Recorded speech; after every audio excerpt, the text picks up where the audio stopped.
Provérbios 20. Eu vou fazer como eu tenho feito aqui nas oportunidades que Deus e os irmãos têm me concedido.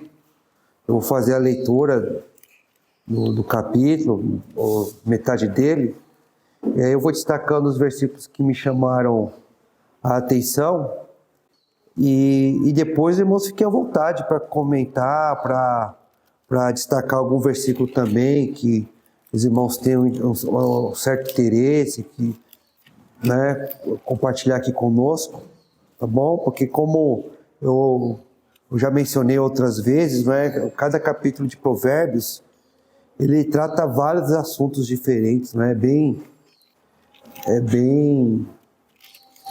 variados os assuntos, né? Então vou fazer aqui a primeira leitura do versículo 1 ao 21, tá? 1 ao 21, primeiramente.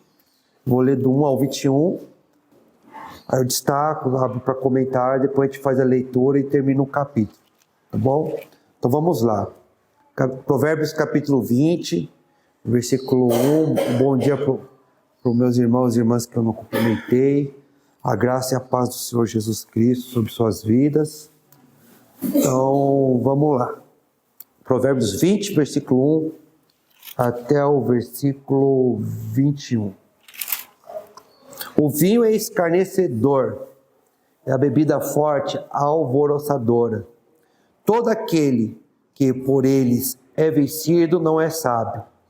Como o bramido do leão é o terror do rei, o que lhe provoca a ira pega contra a sua própria vida. Honroso é para o homem o desviar-se de contendas, mas todo insensato se mete em rixas. O preguiçoso não lavra por causa do inverno, pelo que na cega procura e nada encontra. Como águas profundas são os propósitos do coração do homem, mas o homem de inteligência sabe descobri-los. Muitos proclamam a sua própria benignidade, mas o homem fidedigno, quem o achará? O justo anda na sua integridade, felizes são os filhos depois dele. Aceitando-se o rei no trono do juízo, com seus olhos dissipa todo o mal. Quem pode dizer, purifiquei o meu coração, limpo estou do meu pecado? 2 pesos e 2 medidas, uns e outras, são abomináveis ao Senhor. Até a criança se dá a conhecer pelas suas ações, se o que faz é puro e reto. O ouvido que ouve, o olho que vê, o Senhor os fez tanto um como o outro. Não ames o sono para que não empobreças. Abre os olhos e te fartarás do teu próprio pão. Nada vale, diz o comprador, mas indo-se então se gaba. Há ouro e abundância de pérolas, mas os lábios instruídos são joia preciosa. Tome-se a roupa aquele que fica fiador por outro, e por penhor aquele que se obriga por estrangeiros. Suave é o homem o pão ganho por fraude, mas depois a sua boca se encherá de pedrinhas de areia. Os planos mediante os conselhos têm bom êxito, faz a guerra com prudência. O mexeriqueiro revela o segredo, portanto não te metas com quem muito abre os lábios. A quem amaldiçoa seu pai ou a sua mãe, apagar-se-lhe-á a lâmpada na mais dessas trevas. A posse antecipada de uma herança, no fim, não será abençoada. Tá? Então vou aqui destacar alguns dos versículos que me chamaram a atenção. Tá bom, irmãos? Primeiro que eu quero destacar o versículo 1. Haja vista, né? Muitas famílias que a gente vê aí, muito jovens, até pessoas já de idade, né? Com a família destruída por causa do vício, né? Por causa do vício. Paralisadas, famílias paralisadas, né? Aqui a Bíblia fala, no caso, o vinho, e aqui o vinho a gente pode usar aqui, só que o vinho é bebida forte, não é? Essas drogas, né, que tiram o autocontrole e causam uma dependência grande do ser humano, né? Eu acredito que o princípio serve para todas elas, né? Mas especificamente aqui, para bebida alcoólica fala que ela é escarnecedora, ou seja, ela faz a pessoa perder o respeito por aquilo que é digno de respeito e cuidado. Escarnecedor na Bíblia significa zombador.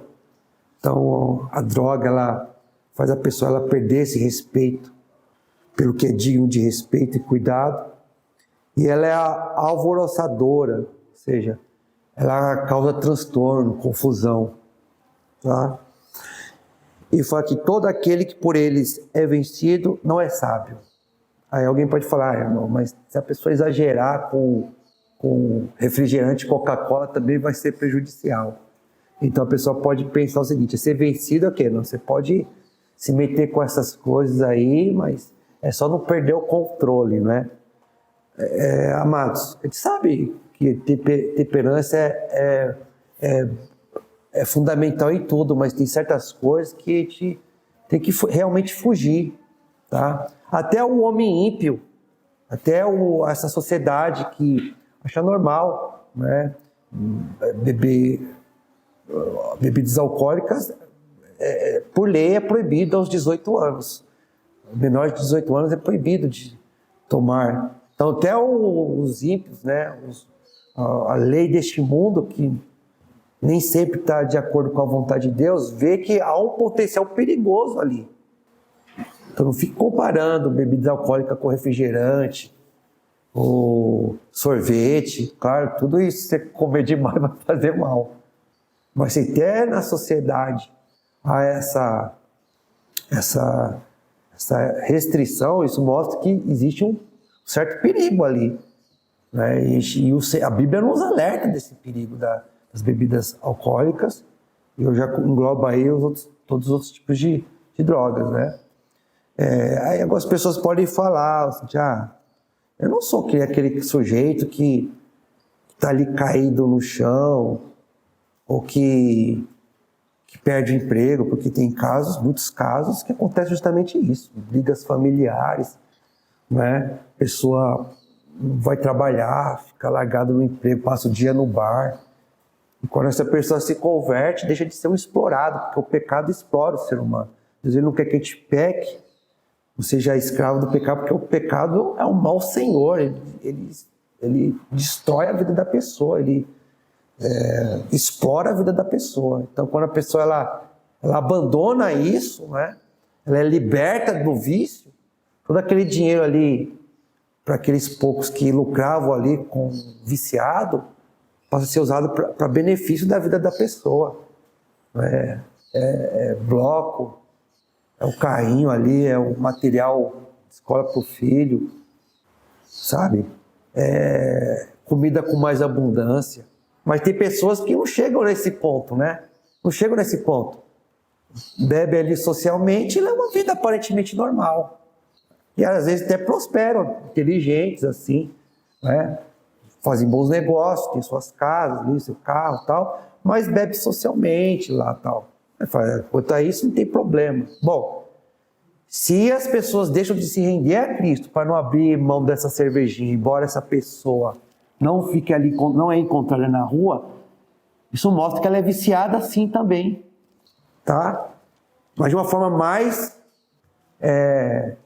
insidiosa e perigosa até, porque o que está ali caído na sarjeta, fala, isso aí precisa ser libertado, ó. Isso aí faz mal para a pessoa. Agora aquela que aparentemente está prosperando, mas não se rende ao Senhor, porque não quer abrir mão desse vício, disso aí que é algo prejudicial, ela vendeu aquilo ali, a bebida é o ídolo dela também. Tem pessoas que não se convertem, não são aquela pessoa que está na sarjeta, irmãos.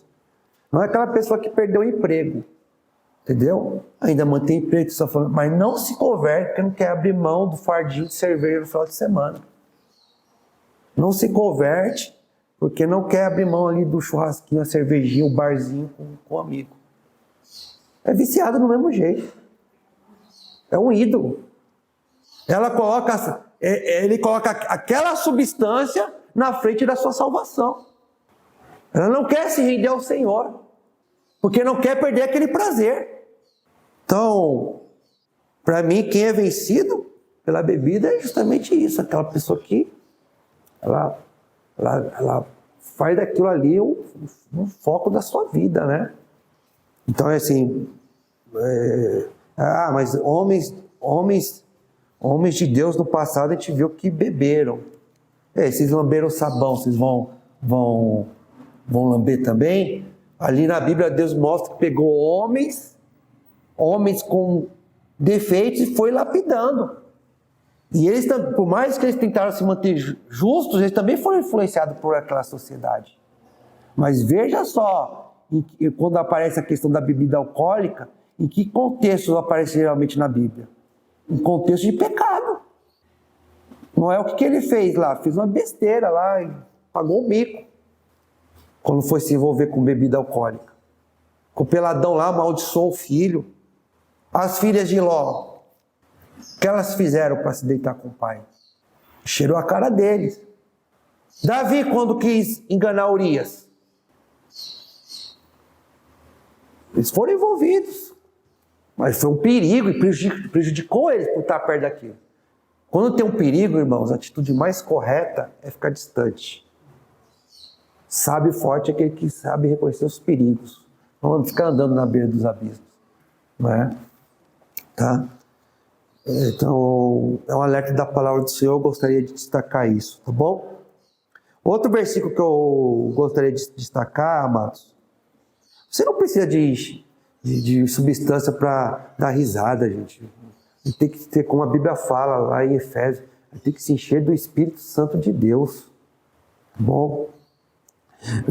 Versículo 3 fala: honroso é para o homem o desviar-se de contendas, mas todo insensato se mete em rixas. Então, contenda e rixas são as palavras aqui bíblicas nessa tradução para se referir à briga. Irmãos, a gente vai ser constantemente provocado. A gente tem que escolher as nossas brigas. Eu não estou falando que às vezes você não vai entrar em algum confronto. Não estou falando de violência não, tá? Estou falando assim de que vai desagradar alguém. Nem Jesus agradou todo mundo. Então tem momentos que você vai ter que discutir certos pontos sim, você vai ter que confrontar algo. Mas não dá para você viver em briga, é muito desgastante. Às vezes a pessoa ela tem essa tendência de se meter em confusão. O constante dela é se meter em briga. E o que a Bíblia fala aqui? Honroso é para o homem, é o quê? É se desviar das brigas, se desviar das confusões, não cair nas provocações, tá? Então a gente tem que tomar cuidado.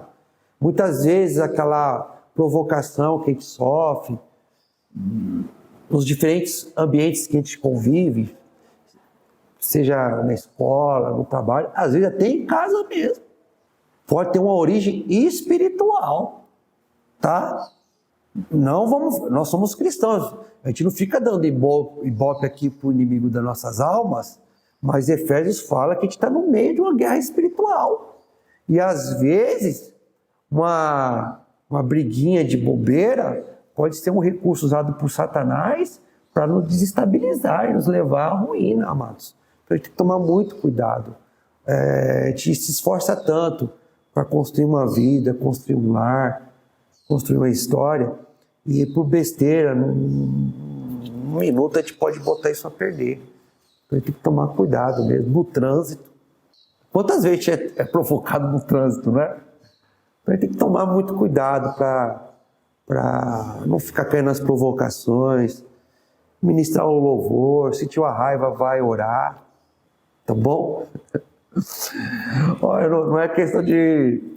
Não quero polemizar não, tá, irmãos? E não quero ficar aqui induzindo as pessoas a votar em A ou B não, tá? Tá certo?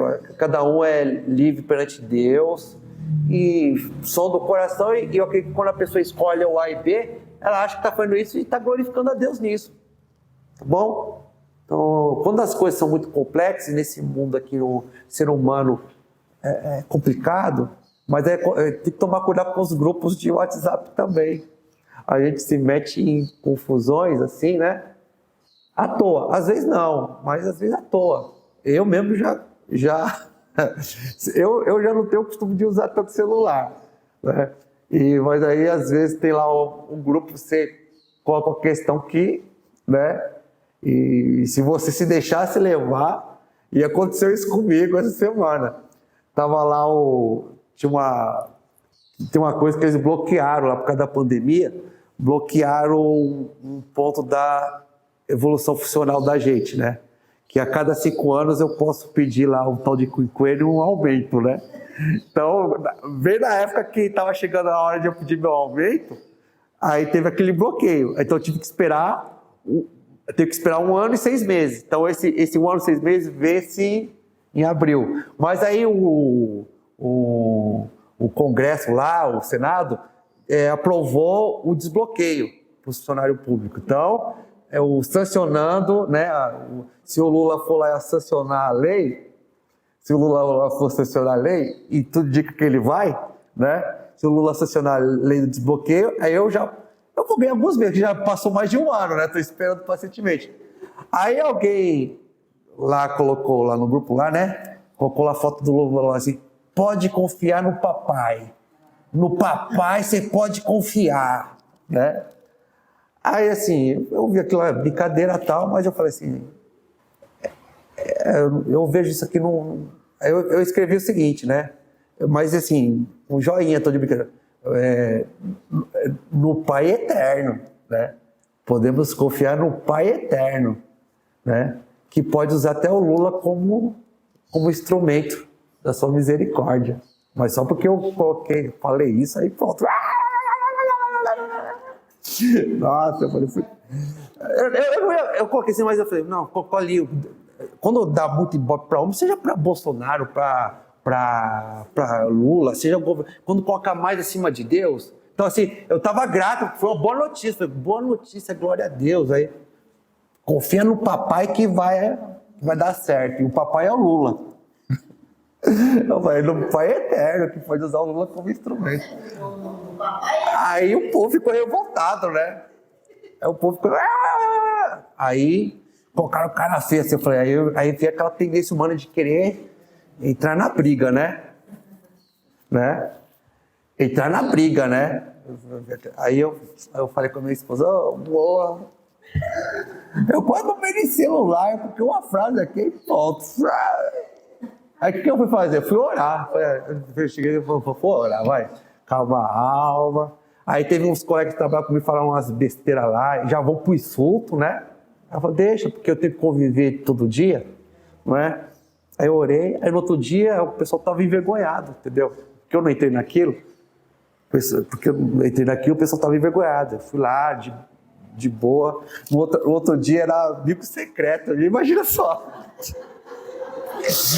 Aí eu fui lá, cumprimentei o pessoal e tal, e ficou por isso mesmo. Mas você tá vendo, irmãos? E assim, é uma coisa boba de celular, mas o diabo pode usar isso para causar um inferno na nossa vida, literalmente. Aí se você entra nessas provocações, é um ano inteiro de ser de cara amarrada com a pessoa. A pessoa tá passando na rua, você vai mudar de lado. Viver uma vida assim é muito desgastante, né? Mas provocações sempre vai ter. E mesmo sem querer, entendeu? Eu não falei assim eu falei porque eu quis dar glória a Deus. Entendeu? Entendeu? Então, assim, esse é um exemplo. Mas assim, tem vários exemplos. Que nem eu falei. Em tudo. Houve outros momentos que eu caí e tal, mas é no serviço, na escola, é no trabalho, tá bom? Então não vale a pena a gente ficar caindo... Um pouco mais à frente aí, né? Ficar colocando lenha, né?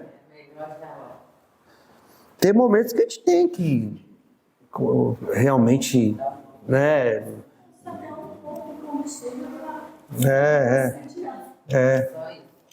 Mas na hora eu fiquei meio mal, assim, eu falei, poxa vida, que mundo é esse? Só falei um negocinho e tal, e vai, né?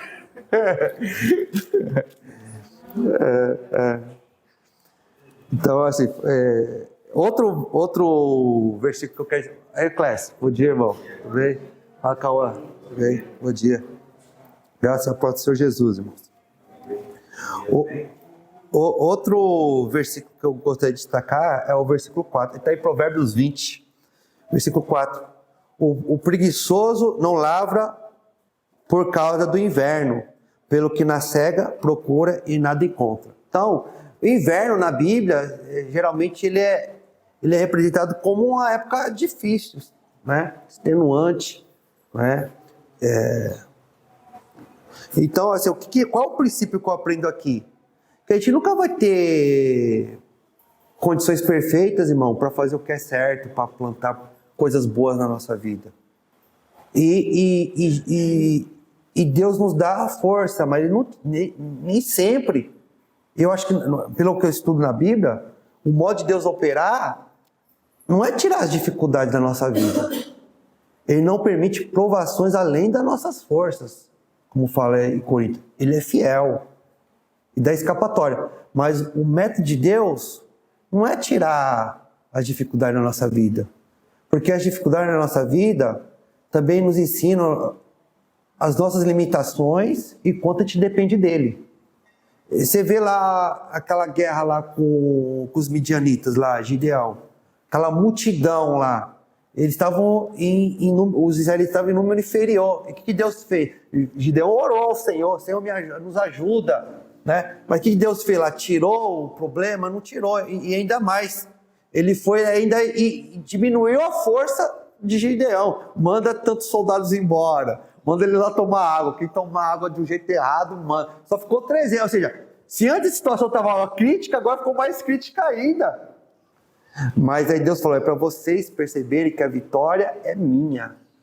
E vocês nunca se vangloriar. Então assim, geralmente não é um método de Deus tirar as dificuldades. Então você nunca vai ter condições totalmente perfeitas para estudar, para trabalhar, para poupar dinheiro para o futuro, para fazer o que é certo. Você tem que ter brio, tem que ter caráter, tem que ter esforço, tem que mostrar raça, tem que ter garra, força e determinação. Quem ficar esperando sempre condições ideais para procurar fazer o que é certo, vai chegar uma hora que é a hora de colher e não vai ter. Se você está vivo, nunca é tarde para você recomeçar. Se Deus te der a oportunidade de você ouvir essa palavra hoje, esquece o passado. Você está vivo. Comece daqui para agora. Eu tenho que fazer, mas, claro, irmãos, eu acho que a gente tem que ter esse equilíbrio. Quando um carro está subindo uma ladeira, para quem sabe dirigir, desculpa se eu estou falando outra linguagem, né? Se você vai numa ladeira, você não vai colocar uma marcha rápida, você vai colocar uma marcha lenta, mas forte, para subir a ladeira. Às vezes tem que diminuir o ritmo, sim. A carga está pesada, você coloca uma marcha mais forte, mas mais lento, diminui o ritmo. Quando as coisas estão mais normal, aí você coloca a segunda, terceira, quarta, até quinta e vai, não é? Mas assim, você tem que ter essa calibragem. Mas assim, avance, nem que seja 1 milímetro, mas avance. Jesus, ele falou, basta um dia o seu próprio mal. Então assim, não fique também pensando nas dificuldades que você vai encontrar. Não, enfrenta a dificuldade daquele dia. E eu sei que eu não posso fazer tudo que eu gostaria de fazer, mas eu vou ser disciplinado. Eu vou avançar. Eu não vou ir para trás. Eu vou avançar, nem que seja 1 milímetro. Se você avançar 1 milímetro por dia, qualquer área da sua vida, você já está vencendo 1 milímetro. Se você consegue avançar 2 centímetros, 3 centímetros nas áreas da sua vida, 4, 1 quilômetro, sabe? Amém! Mas ganhe nem que seja um pouquinho naquela sua dificuldade. Eu vou fazer o que o Senhor hoje. Eu vou fazer o que é preciso hoje. Eu vou avançar nem que seja 1 centímetro hoje. Tá? É no inverno, muitas vezes, que a gente tem que plantar. É na dificuldade.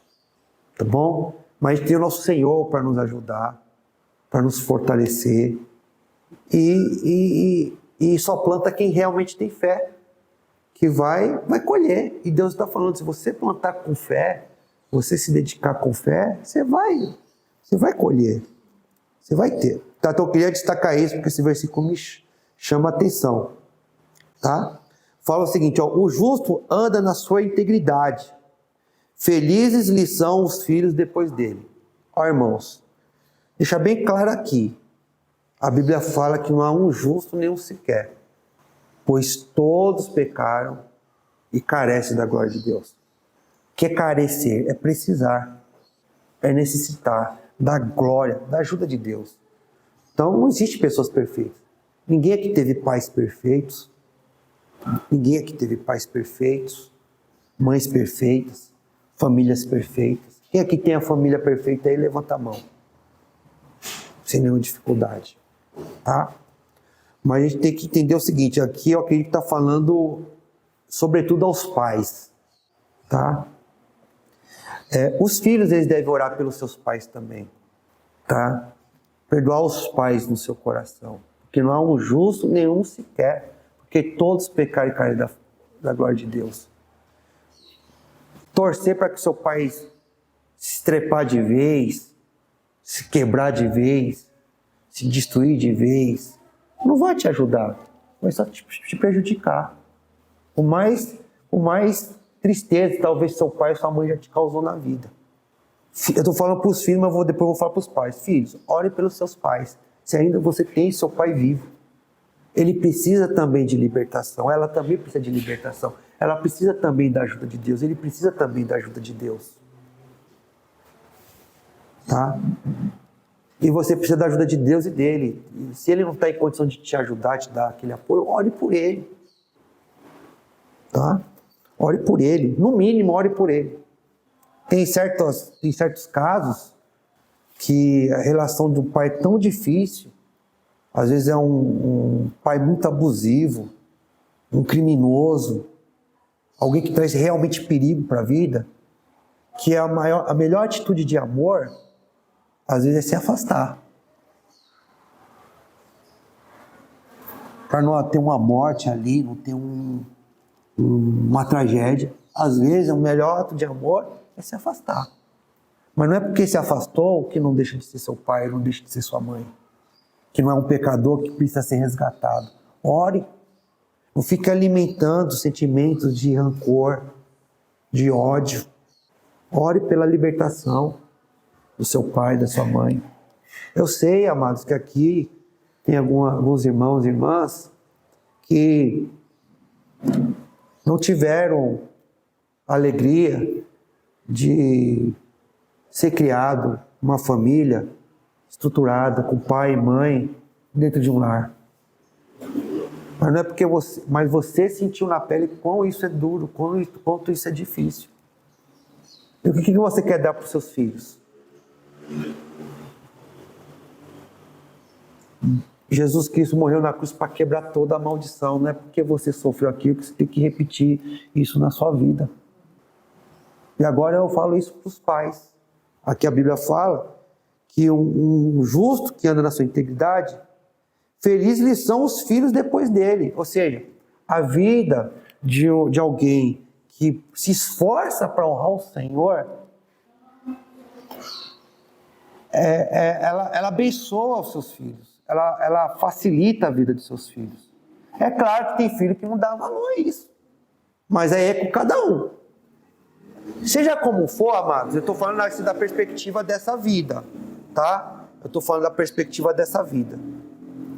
Seja como for, se você teve um pai, uma mãe boas, ou um pai e uma mãe ruins, isso não te define por completo. Pode te prejudicar. Entendeu? Mas isso não te define por completo. Porque a palavra de Deus fala aí em Salmos capítulo 27, versículo 10, que mesmo que meu pai ou minha mãe me abandone, Deus nunca me abandonará. O que te define, e eu vou falar isso mais detidamente na pregação, te define se você é filho ou não de Deus. É isso que te define. Tá? Você tem que aproveitar as vantagens que a vida te dá. Com fé em Deus. E as desvantagens, vão achar que elas vão definir a sua vida, porque tem alguém que é maior do que as suas desvantagens, que é o Senhor. Então não olhe para Pedro, para as tempestades, para as desvantagens, você vai afundar. Você tem que ser consciente dessas suas desvantagens, para não reproduzir isso lá na frente. E tirar lições. Se eu sofri por causa disso, se eu tenho lá um pai que cometeu tais erros, para que eu vou reproduzir isso na minha vida? Vai prejudicar a minha vida também e dos meus descendentes. Eu não quero isso. E por que eu tenho os olhos para isso? Porque a luz do Evangelho brilhou para mim. Agora, se meu pai e minha mãe ainda estão vivos, ore pela libertação deles. E se não tiver, irmãos, se Deus já partiu, perdoa no coração também. Ah, irmão, mas não vai adiantar, já está morto. Mas se você não liberar esse perdão, sua vida vai ficar travada. Aquela energia que você está gastando no rancor, poderia ser energia para você vencer uma tentação que você está enfrentando, estudar, trabalhar, investir em coisas boas. Crescer profissionalmente, crescer no reino de Deus, no estudo da palavra, na obra do Senhor. Crescer como ser humano. É uma energia que você está gastando com algo que não é produtivo. Então você tem que liberar isso mesmo. Perdoa. Senhor, eu preciso do seu perdão. Essas coisas que aconteceram na vida, esses erros do meu pai e da minha mãe, não me definem. Tem misericórdia de nós, pecadores, Senhor. Tá? Então, eu queria dizer isso para vocês, irmãos. Nem todos aqui, eu acredito, que vão ter o privilégio de ter filhos. Isso também não te define. Você não vai se matar porque não casou, não teve filhos. Porque tudo é bênção, irmãos. Tudo é bênção aqui. Não são o nosso Deus. E essas bênçãos são passageiras. Tudo vai passar. Muitas vezes, tudo isso que nos atormenta, um dia vai passar. O que vai nos definir é se nós somos filhos do Senhor, se não abandonamos o Senhor. E nossa pátria não está nesse mundo. Mas se você for constituir uma família, e a família, segundo o propósito de Deus, sim, é benéfica para o homem. Deus falou, não é bom que o homem fique só, ou viva só. E a Bíblia fala nos Salmos que Deus faz o solitário habitar em família. Se esforce para dar mais vantagens para eles, sabe? Dar mais vantagens para eles, nesse mundão afora. Porque o mundo bate covardemente, pisa covardemente. E o teu filho, a tua filha precisa do teu apoio, do teu carinho.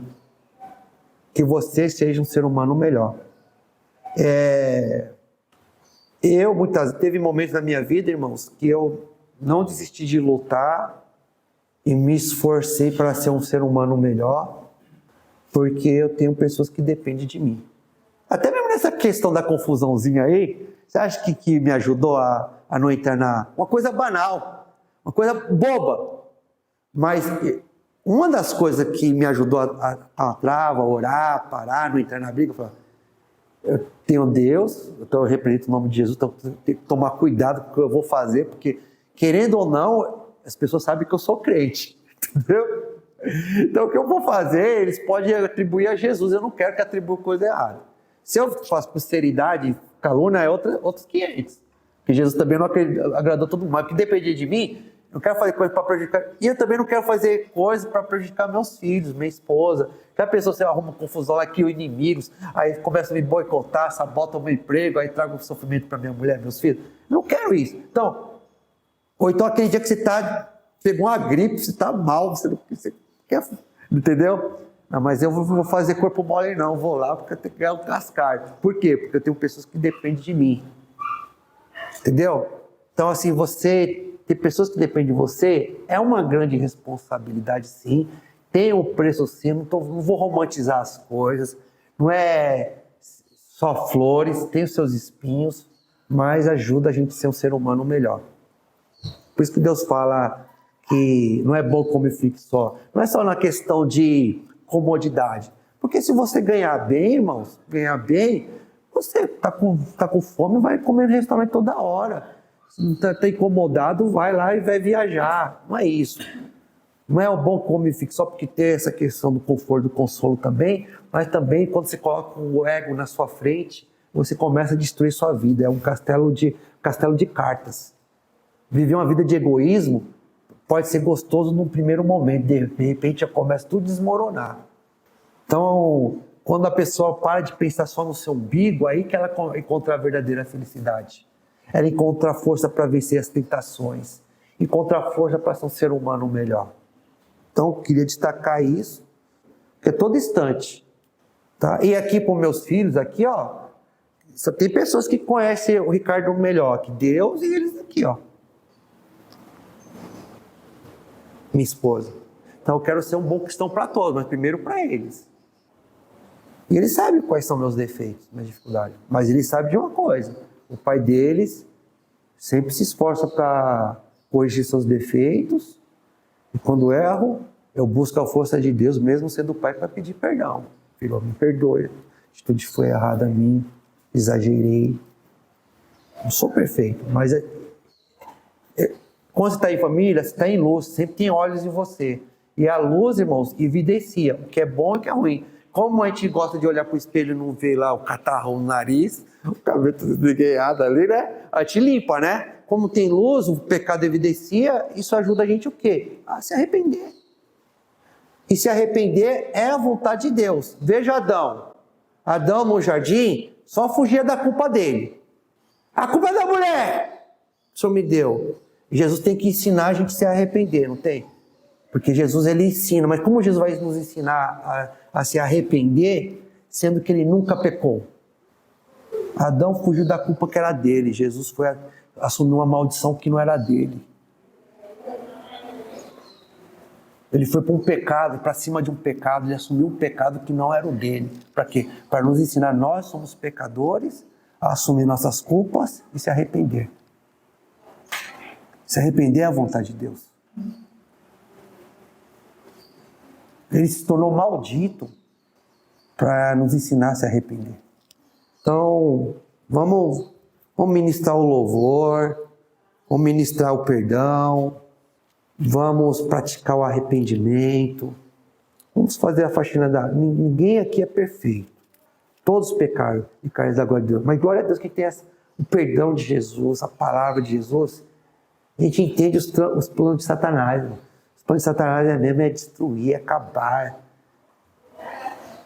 Então, vamos colocar lenha na fogueira, vamos perdoar, vamos... E você que é pai, você tem um poder que você nem imagina. Às vezes a gente coloca muita responsabilidade no governo, tem muita coisa assim. O governo pode prejudicar muita gente. Mas, irmãos, geralmente dentro das paredes do meu lar, geralmente quem manda mais tem que ser Jesus, eu e minha esposa. Meus filhos têm voz, mas quem dita as palavras são eu e minha esposa. E eu, como sou líder, tenho a palavra final, porque Deus deu essa responsabilidade para mim.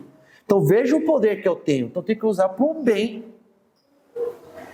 Muita gente coloca a culpa muito no governo, mas às vezes os maiores traumas que o ser humano traz na sua história, às vezes foi dentro da sua casa. O inverso é possível de se fazer? É sim. É possível sim, sabe? Tentar deixar as coisas em ordem, ser mais paciente, dar o espaço para a pessoa se curar, porque lá o mundo bate forte. Se está nervoso, vai orar, ter comida e também ajudar o pessoal a contribuir, né? Vamos lá, né? Eu falo isso com o Estevam e com a Sofia. Eu falei, vocês não estão sozinhos. Vocês representam Jesus e estão me levando também, levando eu, a sua mãe, o seu irmão, a sua irmã. Você pisar na bola não é só com você. Está pisando na bola com a gente também. Tá? Então a gente tem que ver justamente isso. Ninguém vive sozinho, a gente não pode ser egoísta. E vamos tentar abençoar o lugar, a vida de quem convive com a gente, tá?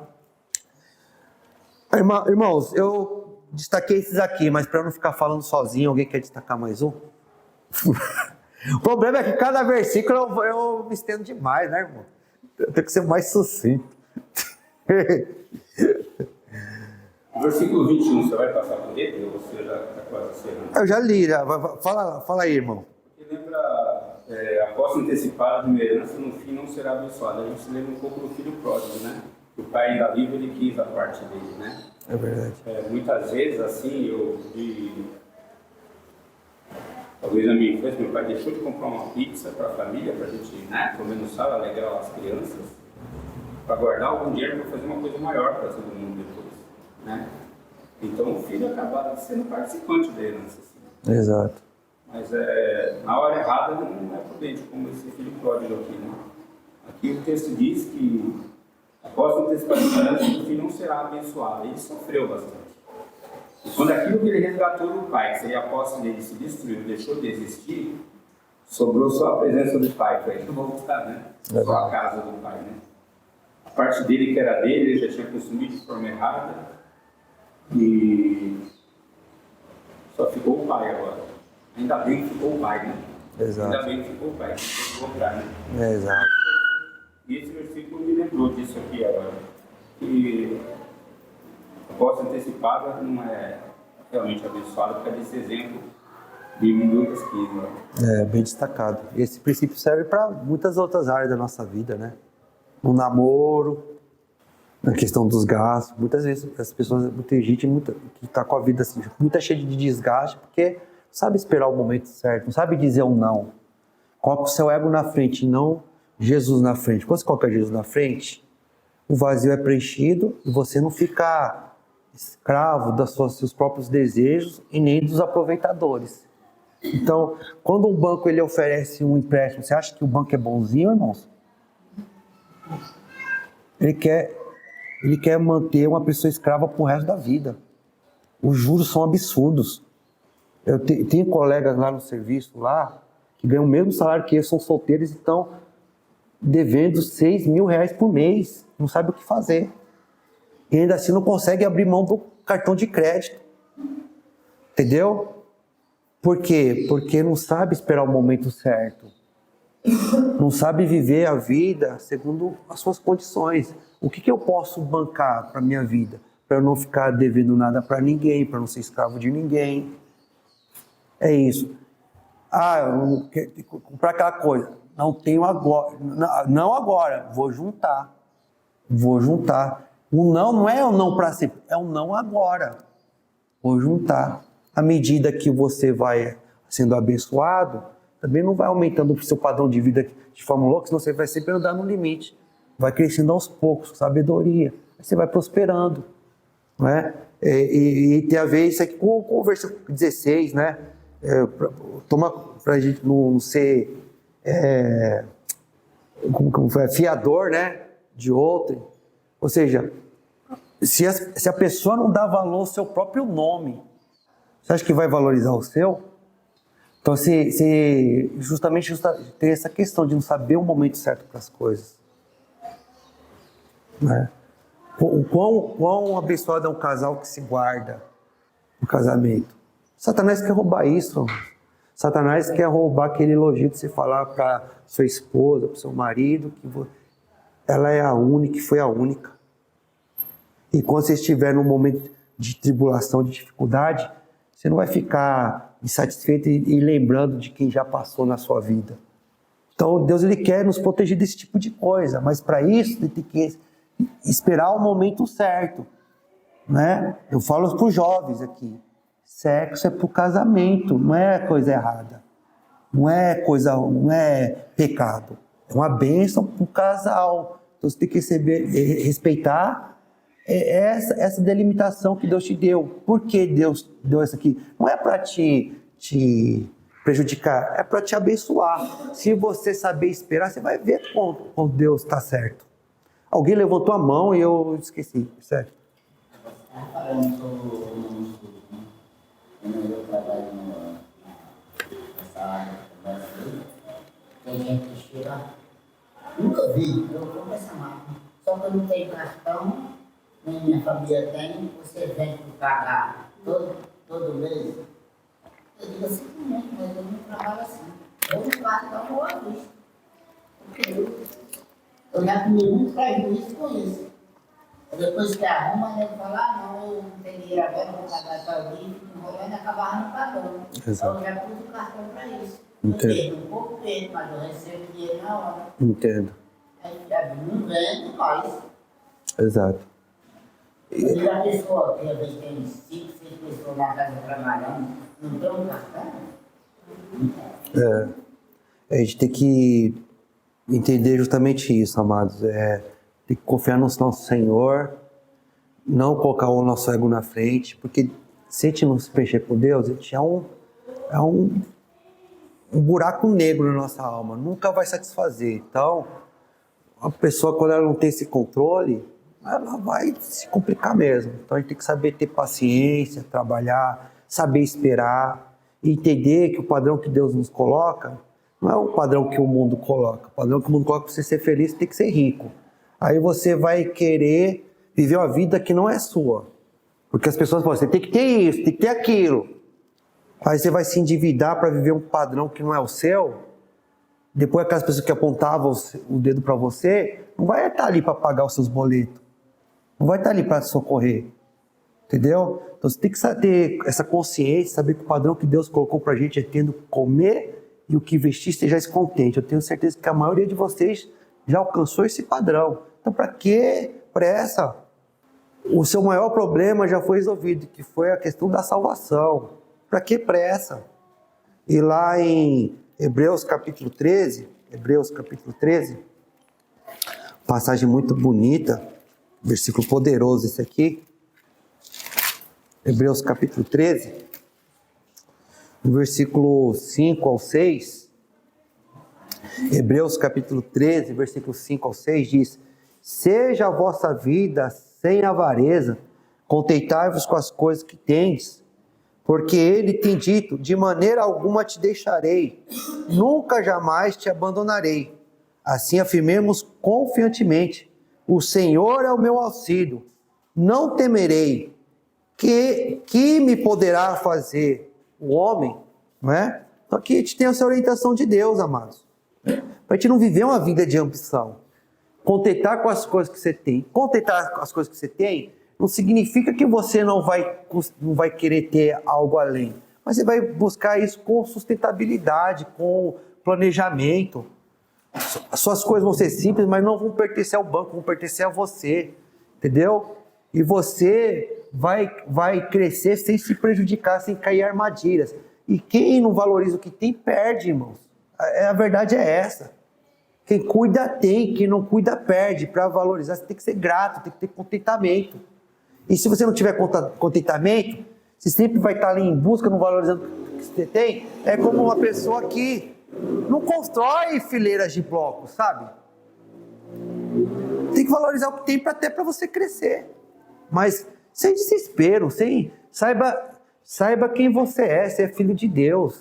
Então não fica sendo levado de um lado para o outro, porque as pessoas apontam o dedo, as pessoas querendo te impor a vida que você tem que levar. Você tem que saber a vida que você quer. E aquilo que te prejudica e que não te prejudica. E não ser escravo dessas coisas, tá? Então é isso, irmãos. Obrigado pela paciência, pela atenção. Na próxima oportunidade, se Deus me conceder a graça, eu continuo a partir do versículo 22, tá?